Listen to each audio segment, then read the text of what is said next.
Friends, in 2021, after 25 long years, DMK got a full majority on its own. But they did not deliver good governance. They looted the state, further dynastic politics, and ignored people's aspirations. Look at Madurai itself. Madurai stood with MGR, who loved the city immensely. That is why DMK had never liked Madurai. DMK brought mafia-style politics to Madurai. They gave bad roads, poor drainage, and lack of waste management. They took Madurai to the bottom of national ranking in cleanliness. Even the DMK mayor of Madurai had to resign due to corruption.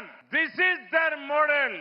Money for themselves. Problems for the people. நண்பர்களே, 2021 ஆண்டிலே 25 ஆண்டு காலம் நீண்ட காலத்திற்கு பிறகு தமிழ்நாட்டின் மக்கள் திமுகவிற்கு ஆதரவாக முழு பெரும்பான்மையை அளித்தார்கள். ஆனால் நல்லாளுகையை அவர்களால் அளிக்க முடியவில்லை. அவர்கள் மாநிலத்தை கொள்ளையடித்தார்கள். பரம்பரை அரசியலை முன்னெடுத்தார்கள். மக்களின் எதிர்பார்ப்புகளை மண்ணோடு மண்ணாக்கினார்கள். மக்களே, நீங்கள் மதுரையையே பாருங்கள். மதுரையை உயிருக்கு உயிராய் நேசித்த பொன்மனச் செம்மல் எம்ஜிஆருக்கு உறுதுணையாக உற்ற துணையாக நின்றது மதுரை மாநகர். ஆகையால் தான் திமுகவிற்கு மதுரை என்றால் வேப்பங்காயாக இருந்து வந்திருக்கிறது. திமுக தான் மதுரைக்கு மாஃபியா கொள்ளை கூட்ட ரக அரசியலை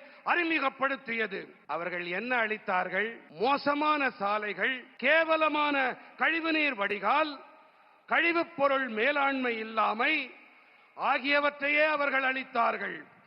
சுத்தம், சுகாதாரம், தூய்மை தரவரிசையிலே மதுரையை தரைமட்ட அளவிற்கு கொண்டு போனார்கள். ஊழல் காரணமாக மதுரை நகர மேயரே பதவியை துறக்க நேர்ந்தது. இதுதான் அவர்களுடைய மாடல். என்ன மாடல்? பணம் நமக்கு, பிரச்சனைகள் மக்களுக்கு. பணம்னா நமக்கு, பிரச்சனைனா மக்களுக்கு.